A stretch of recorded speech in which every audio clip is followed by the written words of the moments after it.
quase chegando. Põe o cinto de novo. Ótimo tema para Natal na cidade. O que teve em você? Deb, você tá me irritando. Vê se não me irrita. Pra onde ela foi?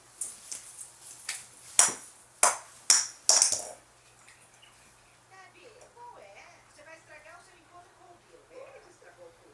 Calma. Eu estava ansiosa pelo meu encontro, mas agora o coach está sendo um tremendo. Eu não sei o que eu fiz para deixar ele tão irritado. Você acha que eu tenho dois relacionamentos aí, pelo menos, se não tá já o terceiro? Não tem nenhuma dúvida, não acho isso mesmo. Às vezes é só ranço mesmo, às vezes é só, né, falando, nossa, parece que eu nunca tive visto algo assim, parece que eu nunca tive essa liberdade que a minha mãe tá tendo. Enfim, não é mais alto.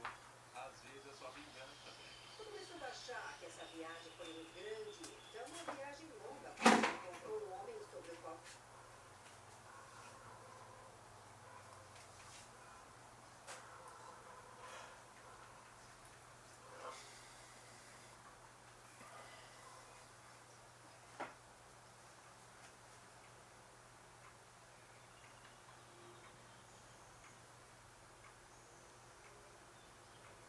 Vem o alerta.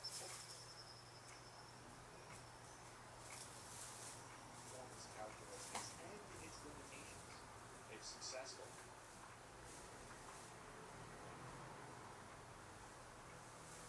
Performance characteristics and its limitations.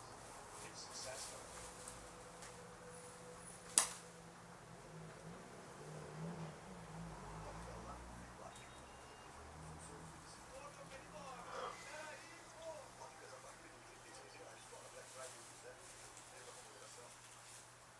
Performance characteristics and its limitations. If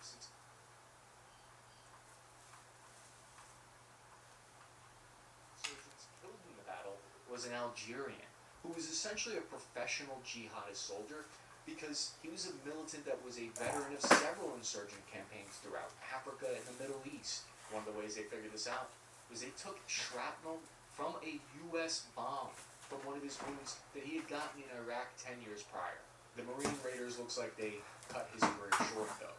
For all their controversy, advocates of the United States Title 10 127E program argue that the international nature of modern terrorism justifies these kind of black ops.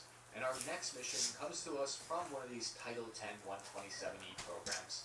In a 2014 testimony before Congress, Special Forces Commander Admiral William McRaven described the 127E program as probably the single most legitimate authority we have in our fight against terrorism, end quote. In 2014, a joint Delta Force FBI operation nabbed one of the most elusive terrorists yet in the global war on terror.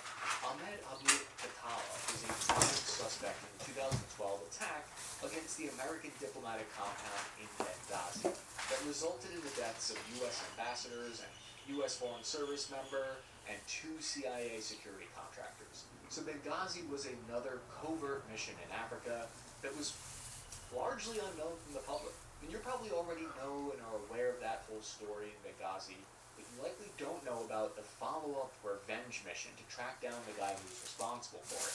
Eyewitnesses testified that a man by the name of Khatala was one of the leaders of the attack.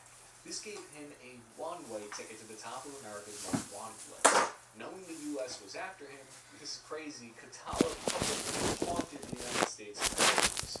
He even granted an interview with the New York Times while he was casually sipping on a strawberry frappe on the rooftop of a luxury hotel. For years, Khatala continued to evade capture, thumbing his nose at the U.S. military, but he forgot we spend like $800 billion a year on defense. So the FBI tried a different approach. They got an informant to try to lure him in. The informant set up a meeting at an isolated villa in Libya on the coast. Once Khatala arrived, they sprang the trap. Khatala drew a handgun, he started firing at the American commandos. They were able to subdue him with non-lethal force and brought him aboard the USS New York to transport him back to the States. So Khatala was in Washington, D.C. in court, and he was tried, and he was sentenced to 5 years in prison for his involvement in the Benghazi attack. And the next mission also involves Libya and has all the aspects of a classic covert mission. Operation Mount Hope 3 comes to us from the tail end of the Cold War in 1987. Take a look at the Wadi Dum airfield. It's located in the middle of nowhere desert of Chad. In May 1987, there sat a juicy prize for the US government here. A fully operational Mi-25, which is the export version of the Soviet Mi-24D Hind attack helicopter. Here's a photo of the exact helicopter I'm talking about. The US had known about the Hind for a decade at this point, but only through secondhand intelligence from foreign conflicts. The CIA was dying to get their hands on one of these to discover its full performance characteristics and its limitations. If successful, they could reverse engineer ways to shoot it down more effectively or avoid its weaponry. Previous attempts to capture one with trucks